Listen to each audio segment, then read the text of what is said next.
Salam hörmətli müəllimlər. Yəlik haldan danışmaq istəyirəm. Məsələn, my sister house. Bu oldu mənim bacımın evi.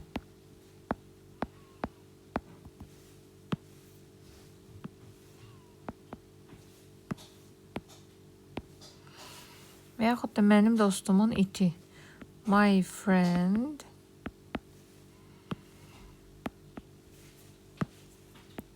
dog.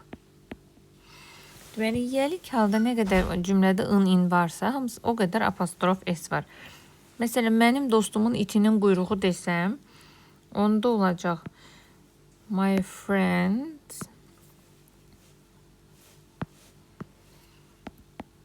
dog tail. Fikir verirsinizsə, burada 2 dənə yəlik var. Mənim dostumun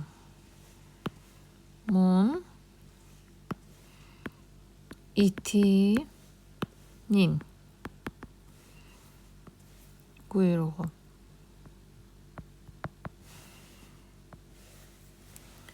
Yəni apostrof s-lərin çox olmağından narahat olmuruq. Çünki harda in deyiriksə, orada apostrof s var. Onun anasının, bacısının əmisi qızı, his mother's sister's cousin. Bunlar canlılarda yəlik halı düzəltmək üçündür. İndi əgər bu isim təkdədirsə, bəs cəmdədirsə necə olurdu? Məsələn, mənim bacılarımın evi desəm, onda bunu cəmləyirəm. Mənim bacılarım və sonra apostrof qoyuram. House. İndi bacılarımın evi bir dənədirsə, orada bacılarımın evi. Amma hər bacımın ayrı-ayrılıqda evi deyirəmsə, onda houses deyirəm. Bunun bununla əlaqəsi yoxdur. Yəni, bacılarımın sözü həmişə apostrofla bildirilir. Bacılarımın.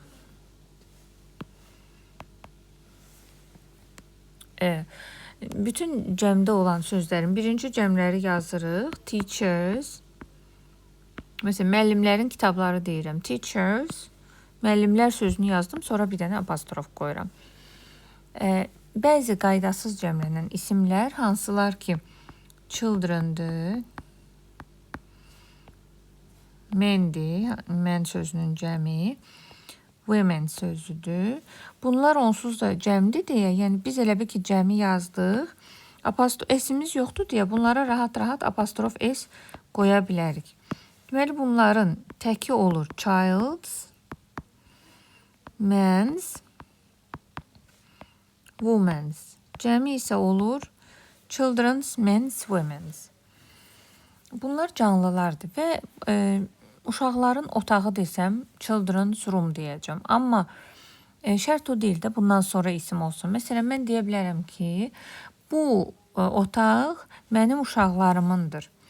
This room is my children's.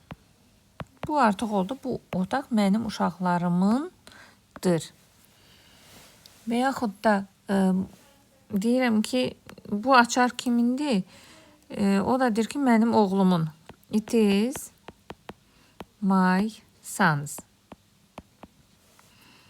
O mənim oğlumundur. Bu canlıların idi. Cansızlarda necə düzəlir yəlik hal? Of-la düzəlir. Yəni, ən məşhur misal Z capital of Azərbaycan. Həmişə bunu yadınızda saxlasanız, bilərsiniz ki, yəni birinci həmişə, yəni fikir versə, burada məsələn, mənim oğlumun kitabı deyirdik. O birində deyəndə elə bir deyəcək, kitabı mənim oğlumun. Yəni, sahib olanı ikinci hissədə deyirik. Məsələn, indi bir neçə dənə misala baxaq, tutaq ki, deyirik, filmin sonu the end of the film. Fikir verdiyse deməli filmin sonu. Film sonda oldu. Mesela Rənanın kitabı deyəndə birinci Rənanı deyirdik. Sonra kitabı deyirdik. Ama o birisinde bu ı'nın şəkilçisi olanı sonda deyirik. Burada cansızlarda ı'nın şəkilçisi rolunu of oynuyor. Sonra mesela otağın qapısı. Onda biz deyəcəyik qapısı otağın. The door of the room. Və yaxud da tak ki problemin səbəbi. The cause of the problem. Yine de ı'nın rolunu bunlar oynadı. Üniversitetin bufeti. The canteen of the university.